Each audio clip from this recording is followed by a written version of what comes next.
नमस्कार मित्रों, मैं अंशुमान सिंह आपके अपने YouTube channel target with Rohan sir पर फिर से एक बार आपका हार्दिक स्वागत करता हूं। हम चंद्रगुप्त मौर्य, बिंदुसार, दो मौर्य सम्राट को पढ़ चुके थे। आपने अभी तक उस वीडियो को नहीं देखा है तो जा करके प्लेलिस्ट में उस वीडियो को देखिए, तभी आप अशोक के बारे में समझ पाएंगे या अशोक को ठीक प्रकार से समझ सकेंगे। क्योंकि मैं चंद्रगुप्त मौर्य से आपके मौर्य वंश के साम्राज्य विस्तार को दिखाया और आज अशोक के काल में हम बात करेंगे और अशोक से जुड़ी हुई सामान्य जानकारियों के बारे में इस क्लास में हम बात करेंगे और पढ़ेंगे। अगली क्लास में हम अशोक के महत्वपूर्ण अभिलेखों, शिलालेखों और स्तंभ लेखों के बारे में चर्चा करेंगे। तो आइए बिना देर करते हुए अपने टॉपिक को हम लोग शुरू करते हैं। तो आज आपका टॉपिक है महान अशोक महान, सम्राट अशोक या अशोक महान, मौर्य वंश का तीसरा शासक। इसके पिता का नाम आप लोग कमेंट बॉक्स में लिखिएगा। ठीक है, पिछली क्लास में इसके पिता के बारे में हम लोगों ने पढ़ा था, यानी कि आप लोग उसको कमेंट बॉक्स में लिखिएगा, मैं बताने वाला नहीं हूं अभी इसको। तो आप ये देखेंगे कि आपका जो अशोक महान है ये मौर्य वंश का तीसरा शासक है और आप ये देखेंगे कि इसका जो टाइम पीरियड है 273 ईसा पूर्व से लेकर के 273 बीसी से लेकर के 232 बीसी या ईसा पूर्व देखने को मिलता है।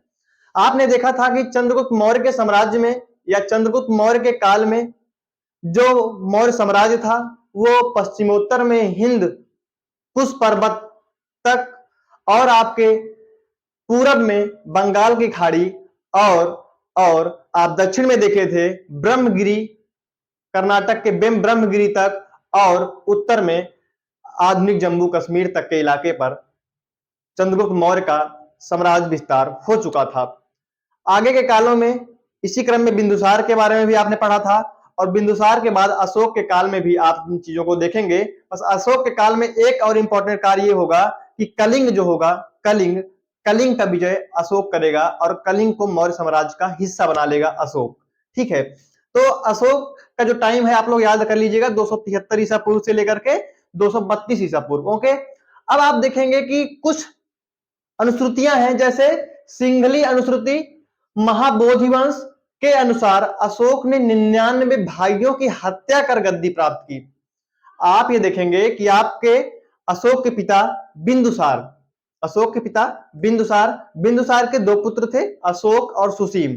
तो बिंदुसार सुसीम को अपना उत्तराधिकारी चुनना चाहते थे, लेकिन बिंदुसार के बाद अशोक ने 99 भाइयों से संघर्ष किया इस गद्दी को प्राप्त करने के लिए और अंततः गद्दी को प्राप्त किया और आपके भारत में अशोक महान के नाम से जाना गया।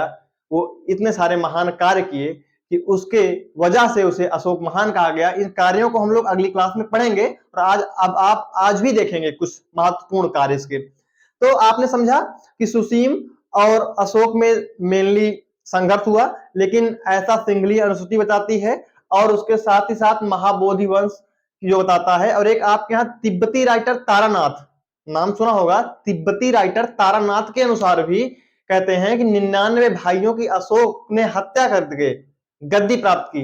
इसे चंडाशोक कहते हैं। क्या बोलते हैं? चंडाशोक।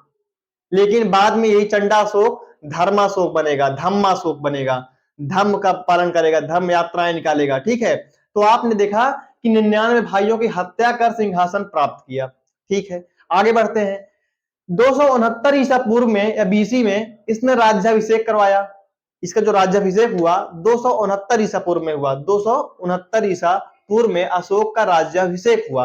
ठीक है, तो आप देखेंगे कि इसके पहले आपसे कभी कभी क्वेश्चन पूछ देता है कि अशोक का 269 ईसा पूर्व में तो राज्याभिषेक हो रहा है, लेकिन क्या अशोक इसके पहले भी कुछ कार्य करता था या कहीं का राज्यपाल था? कुछ भी पूछ सकता है। तो आप ये कह सकते हैं कि अवंती का राज्यपाल था ये। कब? 269 ईसा पूर्व के पहले अपने पिता के काल में अवंती का राज्यपाल इसको बनाया गया था, ऐसा कुछ पुस्तकों में देखने को मिलता है। ठीक है, तो अब आप आइए नाम पर। अशोक का जो नाम है यहां से भी क्वेश्चन उठते हैं। आपको मैं दो चंद्रगुप्त मौर्य और बिंदुसार को पढ़ा चुका हूं। बिंदुसार, इन दोनों लोगों के बहुत सारे नाम अलग अलग ग्रंथों के अनुसार थे, तो वहां से क्वेश्चन आपके यूपीपीसीएस तक एग्जाम में बार बार पूछा जाता है। तो यहां से भी क्वेश्चन आपसे पूछा जाएगा। आप लोग ध्यान दीजिएगा, एकदम बिल्कुल कंसंट्रेट होकर देखिएगा। नाम अशोक के कुछ नाम मिलते हैं अलग अलग लेखों के अनुसार। जैसे मासिकी अभिलेख, ठीक है, गुर्जरा, उडेगोलम, नेट्टूर, मैं लिख नहीं पाया, हर चीज यहाँ पर लिख पाना संभव नहीं है। नेट्टूर भी एक आपका लेख है। तो जो मास्की है, गुर्जरा है, उडेगोलम है, इसे उदेगोलम भी बोलते हैं, नेट्टूर लेख है। इसके अनुसार आपके अशोक को क्या बोला गया? अशोक बोला गया। क्या बोला गया? अशोक। अशोक का नाम अशोक मिलता है इन लेखों में, इन लेखों में अशोक का नाम अशोक मिलता है, ठीक है ना। आगे देखेंगे भाब्रू शिलालेख। भाब्रू शिलालेख के अनुसार आप देखेंगे कि आपके अशोक को मगधाधिराज बोला गया। मगधाधिराज, मगध का राजा, मगध का सम्राट, मगध का शासक बोला गया। किस शिलालेख के अनुसार? तो आप बोलेंगे भाब्रू शिलालेख के अनुसार अशोक को मगधाधिराज बोला गया। कभी कभी नहीं, बार बार क्वेश्चन पूछा जाता है आपके एग्जाम में, ठीक है। आप आगे बढ़ेंगे। पुराण, पुराण में अशोक को अशोक वर्धन के नाम से जाना गया। किस नाम से? अशोक वर्धन के नाम से जाना गया। पुराणों में अशोक को अशोक वर्धन के नाम से जाना गया। सभी चीजें यहाँ पर लिखी हुई हैं, आप एक बेहतरीन नोट्स बनाइएगा और उसको चीजों को पढ़िएगा। फिर आगे बढ़ेंगे। कंगन हल्ली लेख, एक कंगन हल्ली लेख मिलता है। कंगन हल्ली लेख के में अशोक के लिए रान्यो अशोक, रान्यो अशोक यानी कि राजा अशोक, किंग अशोक नाम मिलता है, ठीक है ना। रान्यो, रान्यो अशोक कहीं कहीं ये भी मिलता है, आप लोग ध्यान दीजिएगा, देखिएगा, रान्यो अशोक, तो ये नाम भी देखने को मिलता है और ये नाम भी देखने को मिलता है। तो ये कंगन हल्ली जो लेख है बहुत इंपॉर्टेंट लेख है। इसके अनुसार राजा अशोक इनका नाम देखने को मिलता है। अब आप लोग आ जाइए धर्म पे। तो ये अशोक का नामकरण हुआ, तो आपने 4 प्रकार का नाम देखा। पहला तो आपने अशोक देखा जो कि मास्की, गुर्जरा, नेट्टूर, उदयगोलम अभिलेख बताता है। फिर उसके बाद आपने देखा भाब्रू शिलालेख, इसमें मगधाधिराज बोला गया। पुराण में अशोक वर्धन बोला गया। जबकि जबकि कंगन हल्ली लेख में अशोक को क्या बोला गया? तो आप देखेंगे रान्यो अशोक, राजा अशोक। ओके, आगे बढ़ते हैं। आप ये देखेंगे धर्म, अशोक का जो धर्म है इसके बारे में भी विद्वानों में मतभेद रहा है, लेकिन अंत में ये कंफर्म हो गया कि अशोक ने बौद्ध धर्म अपनाया था, ठीक है। लेकिन उसके साथ ही साथ अन्य धर्मों को भी वो अपने साम्राज्य में जगह दी थी, ठीक है। तो आप ये देखेंगे धर्म, प्रारंभिक धर्म ब्राह्मण धर्म बताते हैं। कौन? महावंश आपका एक ग्रंथ है, वो बताता है कि अशोक शुरुआत में ब्राह्मण धर्म का अनुयायी था, ठीक है ना, ब्राह्मण धर्म का अनुयायी था। फिर आप आगे बढ़ेंगे तो आप ये देखेंगे जो आपकी राजतरंगिणी है, राजतरंगिणी किसकी रचना है? आप लोग कमेंट बॉक्स में लिखिएगा, बहुत इंपॉर्टेंट रचना है, बार बार आप एग्जाम में पूछी गई रचना है। तो राजतरंगिणी के अनुसार अशोक शैव धर्म का अनुयायी था। राजतरंगिणी अलग अलग पुस्तक अलग अलग नाम बोलती है, आपसे क्वेश्चन पूछता है मैच द फॉलोइंग में, कुछ पुस्तक दे देगा या कुछ ग्रंथ दे देगा या कुछ धर्म दे देगा और उनके अनुसार अशोक किस धर्म का अनुयायी था। तो आपने देखा प्रारंभिक धर्म, ब्राह्मण धर्म, महावंश बताता है, ठीक है। दूसरा आप देखेंगे राजतरंगिणी किसकी रचना है, आप लोग लिखिएगा। राजतरंगिणी के अनुसार अशोक जो था वो शैव धर्म का अनुयायी था, शैव धर्म का अनुयायी था। अब आप लोग आ जाइए बौद्ध ग्रंथ पे।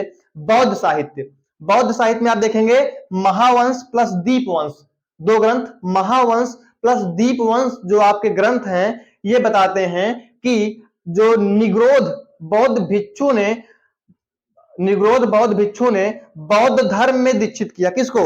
अशोक को। तो आपका जो 2 बौद्ध साहित्य है, एक आपका महावंश, एक दीपवंश, ये दोनों बौद्ध साहित्य ये बताते हैं कि निग्रोध नामक बौद्ध भिक्षु ने अशोक को बौद्ध धर्म में दीक्षित किया, बौद्ध धर्म में दीक्षित किया। तो आपने देखा कि बौद्ध धर्म में कहीं ना कहीं इसका आगमन हो गया अकॉर्डिंग टू निग्रोध बौद्ध भिक्षु के अनुसार, या आप कहिएगी महावंश और दीपवंश ग्रंथ के अनुसार, ठीक है। आप आगे बढ़ेंगे तो आप देखेंगे दिव्यावदान, एक ग्रंथ और मिलेगा दिव्यावदान। दिव्यावदान के अनुसार आप देखेंगे कि उपगुप्त ने, बौद्ध भिक्षु उपगुप्त ने अशोक को बौद्ध धर्म में दीक्षित किया। ध्यान दीजिएगा, आपने अभी पढ़ा दीपवंश और महावंश के अनुसार निग्रोध नामक बौद्ध भिक्षु ने अशोक को बौद्ध धर्म में दीक्षित किया, जबकि आपका जो दिव्यावदान बोलता है कि उपगुप्त नामक बौद्ध भिक्षु ने इनको बौद्ध धर्म में दीक्षित किया। ये दोनों क्वेश्चन आपसे पूछा जाता है। यदि आपके बौद्ध धर्म में दीक्षित किया ही आएगा, यदि उपगुप्त दिया रहेगा और ये नहीं दिया रहेगा तो इसको मार के आगे बढ़ेंगे। यदि दोनों दिया होगा तो आपको ग्रंथ भी दिया होगा, कहीं ना कहीं देखने को मिलेगा, ठीक है। तो दिव्यावदान के अनुसार उपगुप्त ने इसको बौद्ध धर्म में दीक्षित किया। क्लियर हुआ होगा आपको। आगे आगे बढ़ते हैं।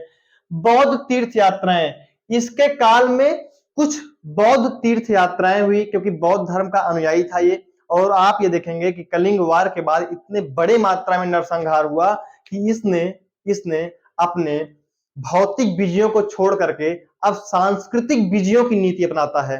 कौन? अशोक। भौतिक विजयों की नीति छोड़ करके सांस्कृतिक विजयों की नीति अपनाता है। अब आप देखेंगे कि किसी भी राज्य पर यह आक्रमण नहीं करेगा प्रत्यक्ष रूप से, ठीक है। अब सांस्कृतिक विजय के लिए ये भटकेगा, क्योंकि इतने बड़ी मात्रा में नरसंहार हुआ कलिंग वार के बाद कि ये बौद्ध धर्म में आने के बाद इसको लगा कि मैं बहुत बड़ा पाप कर चुका हूं, बहुत बड़ी मात्रा में हिंसा कर चुका हूं, अब मैं कोई भी हिंसात्मक कार्य नहीं करूंगा। तो आप देखेंगे कि बौद्ध धर्म में आने के बाद अशोक जो होता है वो चंडा अशोक से धम्मा अशोक बनता है, ऐसा बहुत सारे इतिहासकार मानते हैं, ठीक है। यानी चंडा अशोक से, यानी कि जो चंड अशोक था, जो इतने बड़ी मात्रा में हिंसात्मक घटनाओं को अंजाम दिया था, वो अशोक अब धम्मा अशोक बन गया। अब धर्म यात्राएं निकाल रहा है, धर्म यात्राएं, बौद्ध धर्म यात्राएं निकाल रहा है, बौद्ध धर्म को बढ़ावा दे रहा है। अब धर्म की बात कर रहा है, अब धार्मिक विजय, सांस्कृतिक विजय की ओर बढ़ रहा है, जो कि भौतिक विजय के लिए कलिंग पर वार किया था, ठीक है। आगे आप लोग पढ़ेंगे कलिंग वार को। फिर देखेंगे आप कि बौद्ध तीर्थ यात्राओं को निकालता है। ये आपसे एग्जाम में क्वेश्चन पूछा जाता है। जैसे आप देखेंगे कि अपने शासनकाल के 10वें वर्ष बोध गया की यात्रा किया, ठीक है। तो बौद्ध तीर्थ यात्राएं कौन कौन सी किया? तो आप देखेंगे 10वें वर्ष बोध गया की यात्रा किया, ठीक है। 12वें वर्ष निगाली सागर की यात्रा, और आप देखेंगे 20वें वर्ष अपने शासनकाल के लुम्बिनी गया। तो 3 बौद्ध यात्राएं ये करता है अशोक। आप लोग इसको विशेष करके ध्यान रखिएगा। 10वें वर्ष अपने शासनकाल के तो आप लोग क्या बोलेंगे? बोध गया। 12वें वर्ष अपने शासनकाल के तो आप क्या बोलेंगे? निगाली सागर। और अपने शासनकाल के 20वें वर्ष तो आप देखेंगे लुम्बिनी गया, ठीक है, लुम्बिनी। ओके, तो अब आप लोग आ जाइएगा थोड़ा सा नीचे। कुछ और फैक्ट्स बचे हुए हैं जिनके बारे में हम लोग आराम से धीरे धीरे चर्चा करते हैं। आप देखेंगे कि बृहद स्तर पर बौद्ध धर्म का प्रचार करवाया अशोक ने। जब बौद्ध धर्म में दीक्षित हुआ अशोक, तो बौद्ध धर्म के लिए बहुत सारे तीर्थ यात्राएं की, जैसे बोध गया, निगाली सागर गया, उसके बाद आपने क्या देखा? लुम्बिनी गया। उसके बाद आप देखेंगे कि बृहद स्तर पर बौद्ध धर्म का प्रचार और प्रसार करवाया। इतना ही नहीं, अपनी पुत्री और पुत्र को भी बौद्ध धर्म के प्रचार के लिए श्रीलंका भेजता है। ये क्वेश्चन आपसे बार बार एग्जाम में पूछा जाता है। इसकी पुत्री और पुत्र का नाम तो आप लोग याद रखिएगा, महेंद्र। पुत्र महेंद्र और पुत्री संघमित्रा को श्रीलंका में धर्म प्रचार के लिए भेजा। किसने? अशोक ने। खुद तो धर्म यात्राएं कर रहा है, फिर बौद्ध धर्म का प्रचार और प्रसार कर रहा है, और साथ ही साथ अपने पुत्री और पुत्र को भी श्रीलंका में बौद्ध धर्म का प्रचार करने के लिए भेजता है। इतना ही नहीं, आप अशोक को देखेंगे कि 84,000 बौद्ध स्तूपों का निर्माण करवाता है।